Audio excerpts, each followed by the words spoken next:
to vašo generacijo sploh zanima finančna pismenost? Od kje denar pride, kdo z njim upravlja, ali je to čist tam nekje v zadnji? Ja, zdaj vsi razmišljajo o tem, kako hitro zaslužiti, ne pa nekako priti ven iz te svoje bede, recimo, se malo osamosvojiti. Ni neki interesa, ne, v tej smeri, da bi se dejansko zanimali za denar, se pa zanima večinoma za finance, za pač neke hitre špekulativne naložbe.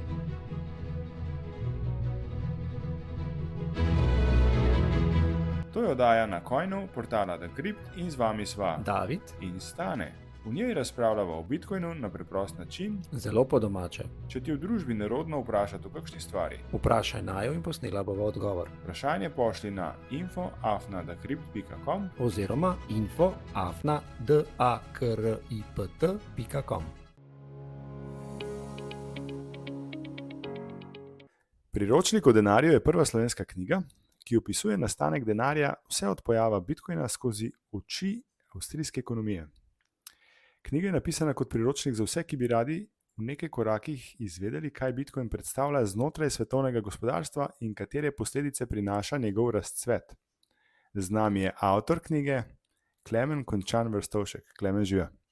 Pozdravljeni. Moram reči, da tale opis knjige je bil skoraj daljši kot sama knjiga. Ja, sej, to je ena stran, ali koliko je tega? Ja, 1x80. Ali je pa to knjiga od Kamale Harris, veš, dosežki Kamale Harris, 190 praznih strani. To sem pa videl, ja. Ja. Bitcoiner med nami, dobrodošel, kar nekaj se imamo za pogovoriti. Mnogo mlajši si od naju in zanima naju, kako tvoja generacija sprejema Bitcoin. In naprej, kako te dojemajo kot bitcoinerja. Imaš kdaj kaj težav, koliko jih imamo midva? Ja, težav je kar nekaj, ne. Moja generacija sprejema Bitcoin skupaj z kriptom po večini, kar vemo, da v društvu se trudimo nekako ločati, ne. Zdaj mladi, sprav, če govorimo o študentih ekonomske fakultete, o dijakih, ki sem jih spoznal, večinoma iščejo hiter zaslužek in Bitcoin vidijo kot eno od orodij za to, ne. Tako da imamo kar nekaj težav, da jih v bistvu naučimo, zakaj temu ni tako in zakaj je treba malo bolj dolgoročno razmišljati. In to so neke te klasične težave, ne. Težave s tem, da te razumejo, da razumejo tvoje razmišljanja, s tem nimaš? Odvisno, o kom govoriva, ne. Zdaj moji najbližji kolegi, znanci so se me že nekako navadili, ne, v zadnjih letih. A pa teh je še kaj ostalo? Ja, neki celo jih je, ne. To so tisti pol kakovostni, veš, one, dva, ki sta. Ampak ne, se vedno več ljudi nekako nagiba k temu, me kontaktira, proba ohraniti stik.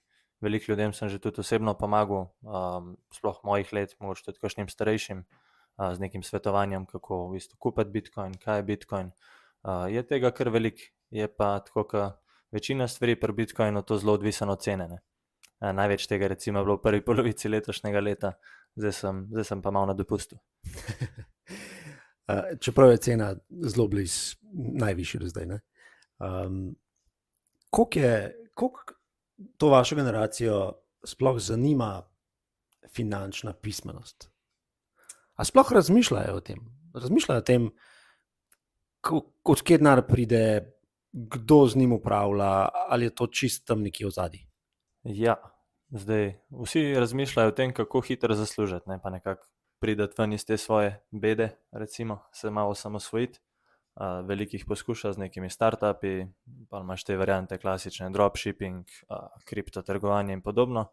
Da bi se pa kdo dejansko vprašal, kaj je denar, tega zelo malo zasledim med mladimi. Zdaj, ja, mislim, ni neki baš interesa, ne, v tej smeri, da bi se dejansko zanimali za denar, se pa zanima večinoma za finance, za pač neke hitre špekulativne naložbe. Tekom izobraževanja na ekonomski fakulteti ste se kdaj srečali z Bitcoinom? Smo ga parkrat omenili, ampak nekako skupaj z blockchain tehnologijo, ki ne bi bila tukaj neka nadpomenka Bitcoina, s čimer se seveda ne strinjam, ne. Z enim profesorjem sva se tudi malo sem pa tja pogovarjala, dopisovala na to temo, ko je učil o blockchainu, ampak je pol na koncu se izkazalo, da je to v bistvu sam tako malo omenil na hiter, ne da bi ga dejansko zanimalo ali pa da bi želel preučevati. ampak se omenja, no, tudi z nekaterimi profesorji za finance, sploh mednarodne finance, sem se pogovarjal o tem, pa jih je mogoče celo malo bolj zanimalo, so tudi želeli prebrati recimo knjigo Bitcoin Standard, zdaj ne vem, ali so jo dejansko prebrali ali ne, ker sem pa izgubil stik, ampak tako je nekako več interesa med profesorji, kot med študenti zaslediti. Kaj to pomeni? Da se mlade ljudi, ki bi si želeli pridobiti to znanje, lahko usmeri na ekonomsko fakulteto v Ljubljani ali ne? Ja, nima boljše izbire, ne. Ampak saj se trudimo tako izvenšolsko skupaj s temi skupinami na faksu, kot so recimo Povezani EFA, so ena taka večjih skupin, se trudimo kakšen dogodek na to temo speljati. Enega smo letos speljali, ne. Da so mladi dejansko imeli možnost poslušati samo o Bitcoinu, dobiti neke kakovostne informacije, da bi pa to spravili prav v učni načrt, pa zaenkrat nam še ni uspelo.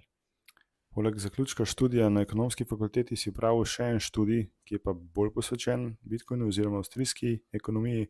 Povej nam malo več o tem. Ja, to se nanaša na moje obiske inštituta Mises v Alabami v Ameriki. Tam sem bil dvakrat po en teden, se pravi ne gre za dejanski študij, čeprav se ta stvar naziva Mises University, v resnici pa je to nek en teden predavanj, kjer ja, dobiš ogromno informacij, so zelo naporna pa stlačena nekako predavanja, se pravi časovno je kar zahtevno. Je recimo enakovredno, dejansko bi lahko bilo enakovredno enemu ali pa dvem semestrom na nekem rednem programu ekonomske fakultete. Tam pa imaš dejansko vodilne profesorje avstrijske ekonomije na svetu, veliko je tudi od njih libertarijancev, se pravi, dobiš tudi malo te filozofije in te dejansko učijo o tem, kaj je nekako bistvo ekonomije, s čim se ukvarja, zakaj mogoče te neke klasične matematične formule v ekonomiji niso najboljše za uporabljati, ne? Zakaj je ekonomija v resnici neka veja filozofije o človeškem vedenju in te informacije, ki jih tam dobiš, so veliko kvalitetnejše, pa še štipendijo ti dajo, se pravi, v bistvu imaš vse zastonj. In to si se kaj prijavil ali kako to izgleda, da prideš do tega? Na njihovi spletni strani sem zasledil, da to pač organizirajo, ne, vsako poletje, je kaj ena poletna šola, sem se prijavil leta 2022 prvič, potem sem pač mogel izpolniti te določene kriterije, poslati neke dokumente, glede faksa, ne, pa mojega študentskega statusa in so v bistvu me obvestili, da sem bil izbran, da sem dobil štipendijo in sem mogel kupiti letalske karte, ostalo sem imel pa pokrito, ne. No, lepo. Se pravi, to se lahko kdorkoli prijavi, se pravi mladi, ki bi načeloma moraš biti študent. Ja, ampak sem našel tudi kakšne, ki jim je ratalo brez tega, da so študentje pridati, ker če jih lepo prosiš, so zelo ustrežljivi. Ful dober sistem je, to moram še omeniti, v Ameriki na teh inštitutih, kjer vse temelji na donacijah. Donacije so tam oproščene davka, se pravi niso obdavčene, kar pomeni, da veliko teh biznismenov, ki ima podobno ideologijo, donira in na ta način v bistvu lahko potem štipendirajo študente tako v velikih zneskih, kar je ful fajn. Moraš biti študent, si rekel, katerekoli smeri ali ekonomske smeri, finančne? Primarno ekonomske, ampak ponavadi udeležba ni tako velika, da ne bi še koga drugega sprejeli. Sem spoznal tudi veliko študentov drugih smeri, ampak primarno je pa to ekonomija. A lahko na kratko sam povzameš to, kar si rekel, avstrijska ekonomija? Kaj je bistvo tukaj? Se pravi, ne matematični modeli, ampak čeprav razumem človeško vedenje. Ja, bistvo je, da razumejo ekonomijo kot družbeno vedo, ki proučuje ljudi, ki se vedejo pod tem stalno prisotnim kriterijem redkih dobrin, se pravi, dobrine so na svetu omejene, zaradi česar moramo ljudje pač ekonomizirati naše potrebe, da jih lahko čim več zadovoljimo, čim več tistih, ki so nam najpomembnejše. In potem naprej, avstrijska ekonomska šola razume, da se naše potrebe spreminjajo, kar pomeni, da v ekonomiji ni konstant, ker to temelji na prosti volji, svobodni volji ljudi, kar pomeni, da so naše odločitve spontane, naše potrebe so spontane in ekonomija ne pozna konstant. Edina konstanta tu je sprememba, zaradi česar formul pač ne moremo imeti, brez konstant ne moremo računati. In najboljši pristop k ekonomiji je v bistvu razumevanje nekih osnovnih načel človeškega vedenja, in to deluje na podlagi aksiomov.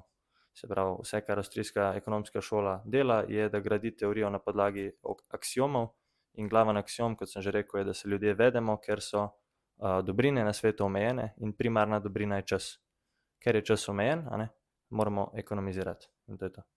Se pravi, čas in Bitcoin. Ja, Bitcoin je čas. Pa pamet. Ta je najbolj omejena. Če imaš Bitcoin, je v redu. Ja, polje dobiš. Ena zanimiva stvar je tudi kako obravnavajo vrednost. Ne? Cena ni enaka vrednosti. Ne? Ja, to dvoje se ločuje. Vrednost je nekaj subjektivnega. To je tudi en od glavnih aksiomov ali pa pravil avstrijske šole, je, da vrednost izvira iz vsakega posameznika in je za vsakega posameznika drugačna. In se to tudi spreminja skozi čas. Torej, kaj jaz danes vrednotim, ni isto temu, kaj bom jaz jutri, čez par dni vrednotil. Se bo vrednost recimo določenih stvari danes, jabolke, spremenila skozi čas, glede na moje potrebe. In hkrati še ena od glavnih tez avstrijske šole je ta, da se uporabna vrednost in hkrati vrednost dobrin zmanjšuje za vsako nadaljno enoto dobrine, ki jo zaužijemo. Se pravi, če pojem jaz eno jabolko, ker sem zelo lačen in stradam, mi to jabolko vrednotim više od naslednjega jabolka, s katerim bom recimo samo še zadovoljil neke nižje potrebe, ga bom pojedel iz užitka, ker imam rad njegov okus, ne bom pa stradal zaradi druge jabolke. In na ta način vrednost dobrin pada in tudi denar, če nekako se vrnemo k denarju. Denar je tista dobrina, kateri ta skrajna vrednost najpočasneje pada v primerjavi z drugimi, kar pomeni, da denarja nekako stalno želimo več, šele po zelo visokih vsotah denarja, ko že ne najdemo več potreb, ki jih lahko zadostimo, zadovoljimo, šele takrat nam denar že nekako ne pomeni več nič. Ja, avstrijska ekonomija je kar eno zanimivo poglavje, ki ti odpre ene nove dimenzije. Ja. Povsem spremeni nekako tvoj način razmišljanja. Meni je bila tudi v veliko škodo med mojim študijem, diplomskim, kjer nisem več mogel na stvari, ki so me učili, gledati enako, ker sem razumel, da stvari, ki jih učijo, nimajo smisla. Vse tiste formule, s katerimi se srečuješ na ekonomski fakulteti, potem to, da razumeš, da te pol stvari ne naučijo, jih nekako preskočijo, te čiste osnove, ekonomije, in v bistvu vse temelji na nekem na biznisu, da te učijo, kako v bistvu upravljati s podjetji, namesto da bi te nekako naučili osnove na ekonomski šoli. Ja. Povej mi, mladi razmišljajo dolgoročno? Razmišljate, ne razmišljate, ti si, vem, da razmišljaš dolgoročno, ampak tvoji vrstniki o tem, kako bojo na stara leta lahko poskrbeli zase, glede na težave trenutnega pokojninskega sistema, pa zdravstvenega sistema in tako naprej. A razmišljajo sploh o tem? Zdaj, če ohranimo pogovor v okvirih avstrijske šole, potem razumemo, da dolgoročno in kratkoročno razmišljanje sta nekako pogojena s časovno preferenco. To je termin, ki se nanaša na to, kako pomembne so nam določene stvari ali pa potrebe danes v primerjavi z prihodnostjo. Se pravi, če lahko jaz dobim recimo eno jabolko, če se vrnem k temu primeru danes, ali pa čez nekaj dni dobim 3 jabolke, kaj od tega bi rajš v bistvu naredil, oziroma dobil. In nizka časovna preferenca je tista, kjer nam je prihodnost pomembna, oziroma bolj pomembna kot pri višji časovni preferenci. Se pravi, večkrat želimo odložiti našo potrošnjo, zato da jabolko dobimo kasneje, oziroma dobimo več jabolk kasneje v primerjavi z enim danes. In nekako definicija mladosti je ta, da ljudje, ki so mladi, imajo višjo časovno preferenco od starih. Se pravi, že nekako avtomatsko razmišljajo manj dolgoročno, ampak se pravi, če potem še rečemo kakšno o denarju, slabši kot je denar, ki ga družba uporablja, in to je danes nekako značilnost današnjega sveta, bolj kratkoročno ljudje razmišljajo in sploh mladi. Mladi v bistvu gledajo samo to, da ves denar, ki ga imajo, čim prej zapravijo za neke užitke, da zadovoljijo čim več potreb danes, dokler je ta denar še kaj vreden, šparali bojo pa kasneje. To pride na vrsto pol, ne? Pol, ko bojo starejši. Ja, mislim, vedno je alternativa varčevanju zadolževanja, in nekako je to tista stvar, s katero se pa mladi vedno soočajo, da namesto da bi varčevali, se zadolžijo in ta dolg vedno visi na tabo. No, če povzamem, Klemen, opisuješ situacijo mladih, ki ni zavidljiva, radi bi si ustvarili družino, zadovoljili osnovne potrebe, recimo v Sloveniji smo obsojeni na avto, in nimajo sredstev, da si to privoščijo. Kakšne so alternative? Ena, kot sem že rekel, je seveda zadolževanje. Ne? Zdaj, druga alternativa, ki ni tako popularna danes, je, da od vsake plače, ki jo dobiš, daš nekaj na stran, ali imaš to na bančnem računu, upaš, da ne boš rabo še plačevati, zato da ti banka to hrani, ne? Kot je bilo med COVID-om. Tretja alternativa je pa, da najdeš neko sredstvo, ki ti bo pomagal, da s tem, ko ga v bistvu kupuješ, ko investiraš van, da boš prehitel inflacijo, da boš zapustil ta začaran krog in si s časom ustvaril nek kapital, neke prihranke. Zagotovo imaš kakšen hint, kakšen namig, katero sredstvo bi to bilo. Ja, državne blockchain obveznice, seveda, ne? Ne, za mene seveda je to sredstvo Bitcoin, ne? Kakšni vidijo še druga sredstva, kakšni vidijo delnice, ampak primarno edina stvar, ki zanesljivo zadnjih 15 let beži pred inflacijo, nudi izhod iz te matrice, kot bi lahko rekli, ne, je Bitcoin. Ampak če pogleda trenuten sistem, ne, skozi zadnjih, ne vem, 30 let, poteka redistribucija kapitala. Ne, se pravi, srednjemu sloju se jemlje in peščica najbogatejših je še bolj bogata. In te najbogatejši držijo sredstva, ki, dajmo reči, da vsaj držijo nekje tempo z inflacijo. In to so, ali so to nepremičnine, ali so to neke delnice, to, kar si že rekel, ne? In ja, mi vidimo to kot Bitcoin, ki je vsaj tako hiter, kot vse to, kar sem zdaj povedal. Je to to? Je zaradi tega, se pravi, držijo bogati ta sredstva, ali je zaradi česa drugega? Seveda odgovorov je več, ne? Ampak primarno je treba vedeti, da vsak, ki ga tretiramo kot bogatega, ima zelo malo stanje na svojem bančnem računu, kar pomeni, da fiatnega denarja drži zelo malo, večina njegovega premoženja je bodisi v delnicah lastnega podjetja, v delnicah drugih podjetij, v nepremičninah, posestvi in podobnem. Zaradi tega, ker v sistemu lahkega inflatornega denarja je praktično vsako sredstvo bolj redko od denarja, ne? Ker se denar v bistvu ustvarja po tekočem traku in danes se v bistvu nahajamo v sistemu, kjer nas večina dela za denar, ki ga manjšina ali pa peščica ustvarja z lepega. Ne? Se pravi, vsak dan se vozimo na delo, oddelamo 8-urni delovnik, to počnemo vsako leto z nekaj dnevi dopusta, zato da v bistvu služimo denar, ki ga nekdo lahko zastonj ustvarja. To je pač zelo tak asimetričen sistem, ki bogati bogate na račun revnih in tudi danes, če pogledamo, srednji razred je praktično izvenel, v bistvu se ljudje ločijo več ali manj samo še na revne in zelo bogate. Ne? In priložnost, ki jo imamo vsi, in je za vse enaka, je ta, da če imamo možnost, lahko kupimo sredstvo, ki nima teh inflatornih pritiskov, je fiksna in to je Bitcoin. Ja, edina rešitev, ki jo danes nekako poznamo in se sliši prelepa, da bi bila res, je Bitcoin, ki je v bistvu popolno nasprotje fiatnega sistema, zato ker gre za sistem, ki pa dejansko nima inflacije, ki nikomor ne dovoljuje, da bi lahko denar ustvaril z lepega, brez stroškov zastonj na račun drugih in zato ponuja izhod iz tega sistema. Ne? Tako kot je nekoč ta izhod ponujalo recimo zlato ali pa celo recimo kakšne močnejše valute.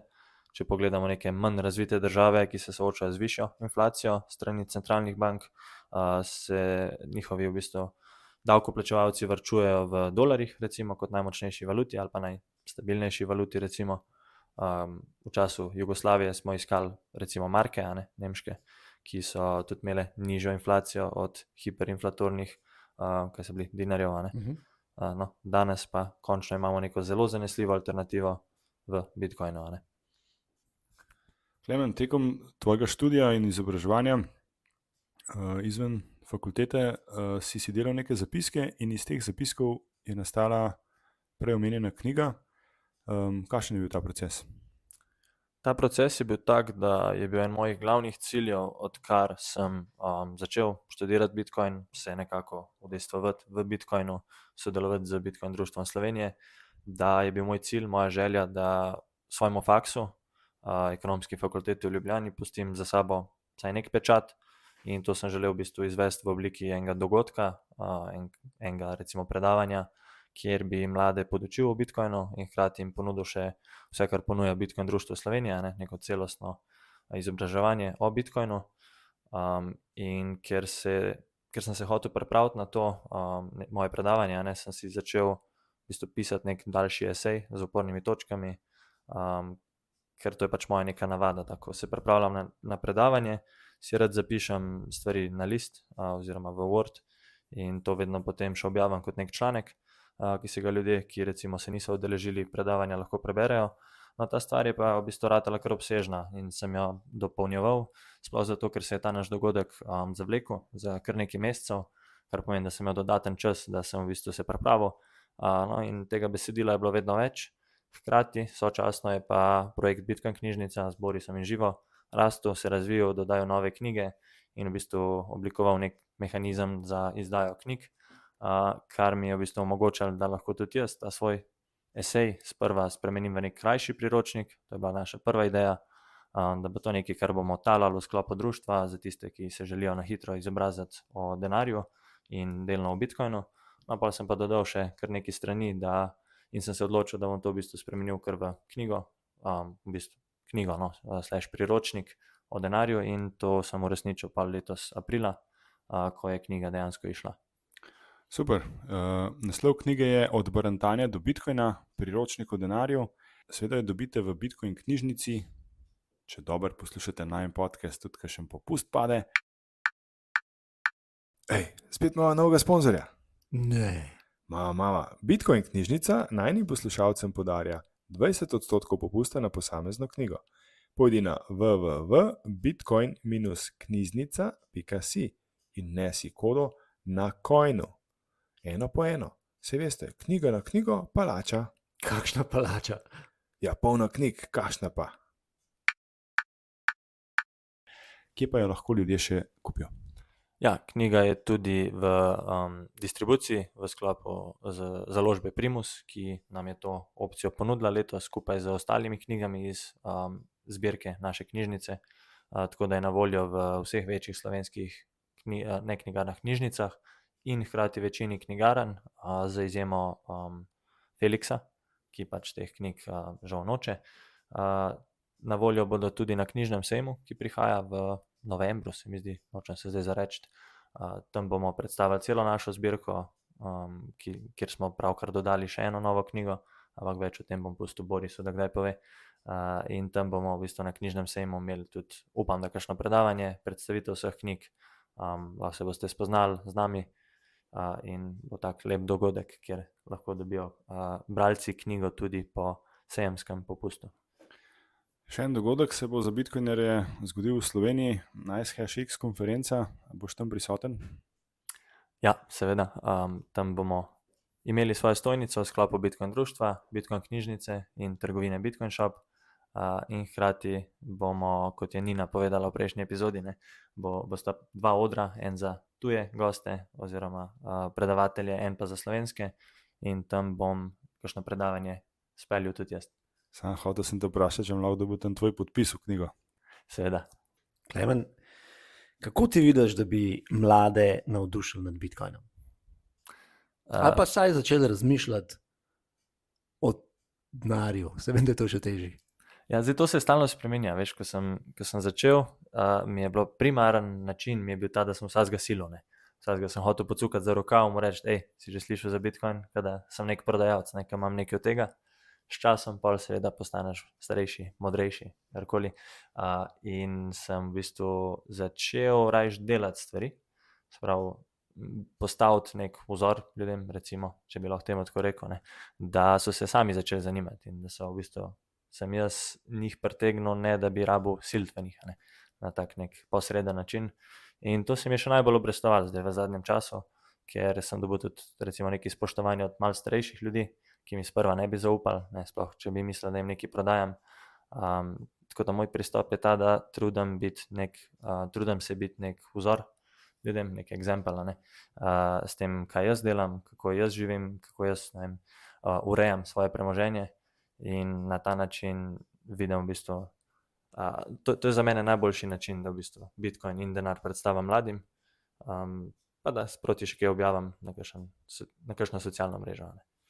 Ok, to si zdaj povedal za ljudi, ki so te blizu ali pa ki imajo stik s tabo. Ne? Kaj pa tisti, ki nimajo, ki te ne poznajo, kje bi se lahko tisti, ki te ne poznajo, začeli izobraževati o Bitcoinu? Ja, za tiste, ki pač me ne poznajo direktno, prvič sem vedno jaz na voljo na raznih profilih, bodi si X, Instagram, LinkedIn in podobno. Sekundarno pa se trudimo v sklopu naših projektov ponuditi čim več literature, čim več nekih pripomočkov za uporabo Bitcoina, ne. Recimo v sklopu Bitcoin shopa prirejamo dogodke, mesečne dogodke z Bitcoin društvom Slovenije in še ostale dogodke, ne, kot je bilo to recimo predavanje, ki smo ga potem letos izvedli aprila na ekonomski fakulteti. Ostale stvari pa nekako pridejo same od sebe, kot posledica vsega tega, kar počnemo, ne. Da sem kdaj še vabljen na kakšen takle podcast in podobno, kjer potem lahko mogoče še malo širša javnost zve zame, za Bitcoin in za stvari, ki jih pač počnemo. Kakšen takle podcast, koliko pa je še takih dobrih podcastov? Vedno manj. Seveda pa še manj jih bo. Kaj pa zdaj, kaj tale od Binance-a bivši CEO prišel ven? Kaj so pa zdaj zgodili? Ja, zdaj bo cena zrasla, ne? Binance-u, Ja. Ne, to je bil po mojem mnenju politični pregon, ne, CZ-ja, in sem vesel, da je prišel ven, kljub temu, da pač greši, ne, s tem, ko v bistvu ponuja platformo za trgovanje s kriptom v našem svetu, ampak je ponudil še toliko več bitcoinerjem, sploh zato, ker je Binance nekako bolj divja borza, ne, pa hkrati največja, in na ta način je veliko ljudi imelo dostop do Bitcoina in ga lahko tudi zapravljalo, uporabljalo, trgovalo z njim, ne da bi rabili čez preveč nekih regulatornih postopkov, kar je super. No, ne vem, če to lahko rečem, ampak da me ne bo kakšen kurs preganjal. Rečeš lahko vse. In sem vesel, no, da je prišel ven. Mislim, da ne sme več biti, ne, izvršni direktor Binance-a, da mu je bilo to prepovedano. Ja. Je pa fajn, da bo nekako deloval v ozadju, mogoče usmeril jih malo, da Binance še nekaj časa, upam, da bo z nami, da ne bo Coinbase prevzel vsega. To je vrhovni vodja ene največjih menjalnic na svetu. Kaj pa vrhovni vodja našega kulta Bitcoina Satoshi?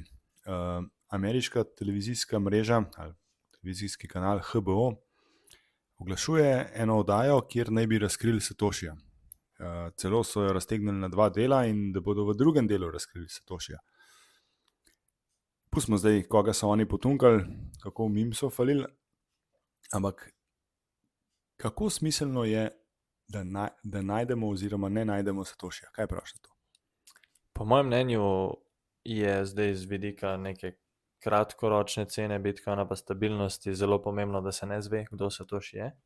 Dolgoročno gledano pa se mi zdi povsem irelevantno, ali se Satoshi kdaj pojavi, ali ga odkrijemo, ali ga ne, ker je dejstvo, da je on omrežje pustil, da se samo razvije v vsaj 10, 13, koliko je že let, odkar je izginil, 12 let, ne, je omrežje delovalo in se razvijalo brez njega, brez njegovega poveljevanja, zaradi česar je postalo decentralizirano in zelo neodvisno od nekih vodij. Seveda zdaj obstajajo druge kultne vodje v Bitcoinu, ki nekako prevzemajo njegovo vlogo, ampak važno, bistveno je to, da nihče od njih nima nadzora nad samim omrežjem, ampak samo nad miselnostjo, recimo uporabnikov Bitcoina. Lahko rečemo, da smo mi vsi Satoshi, dokler ga ne najdejo. Ja, to je verjetno tudi nek point tega, da si je on zbral svoj psevdonim, zato da bi lahko Satoshi bil kdorkoli. Tako, če kdo gleda film Vendetta, je to samo neka ideja, oseba z masko, je lahko kdorkoli.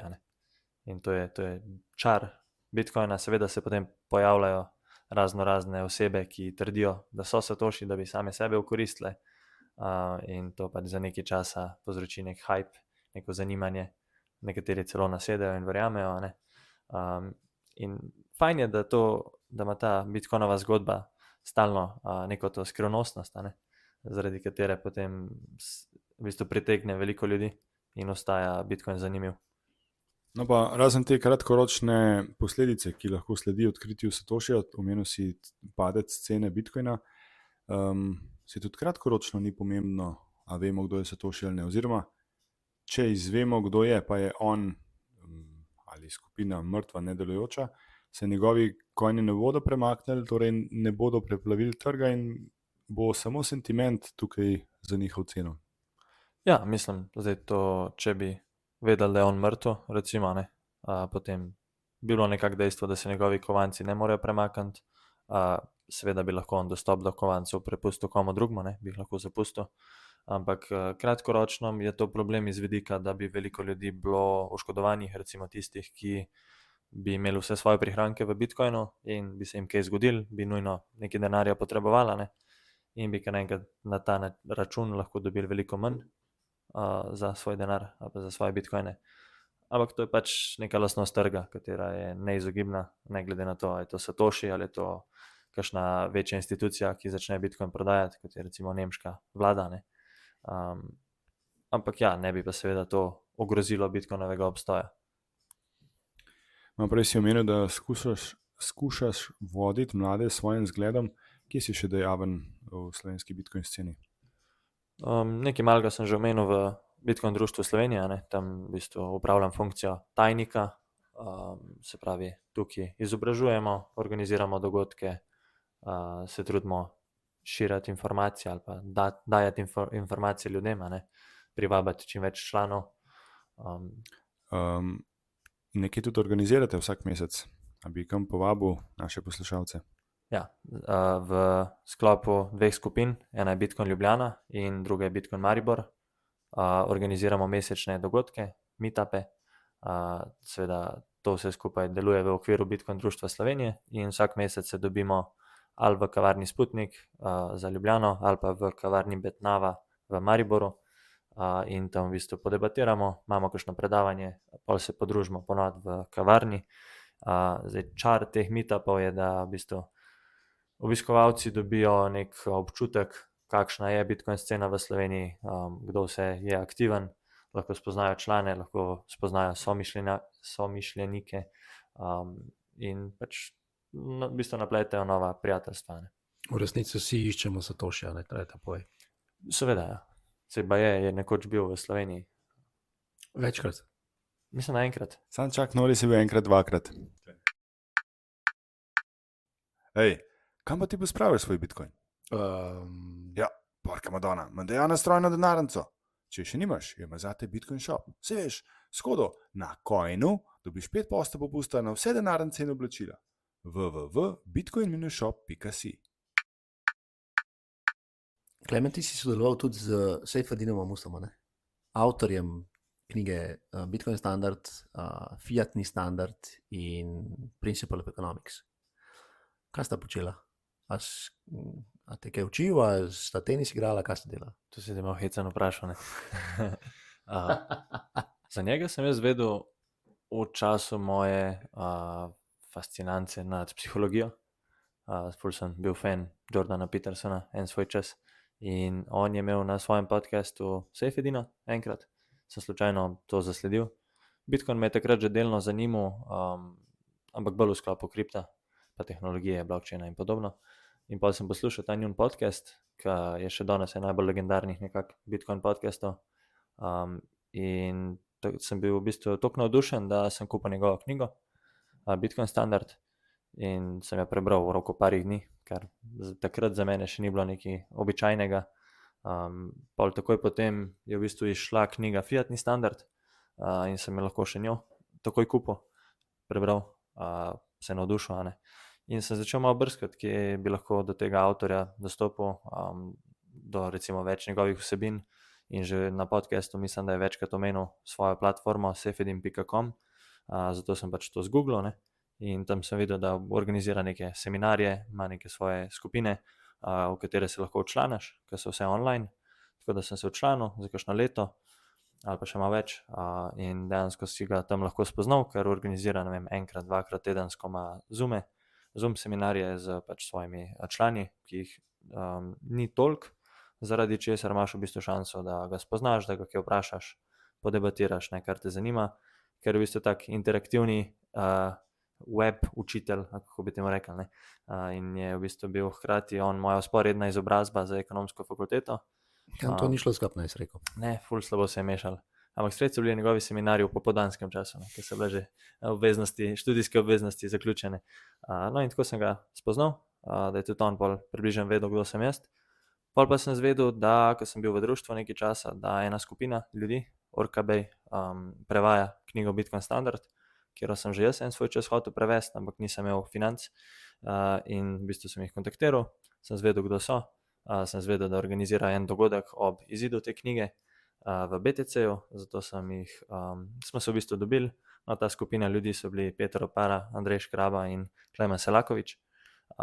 Potem sem v bistvu predlagal, da bi lahko Sejfedina povabili, da se nam pridruži na izidu knjige, in se nam je pridružil v živo, ne v živo, preko interneta, preko Zoom klica.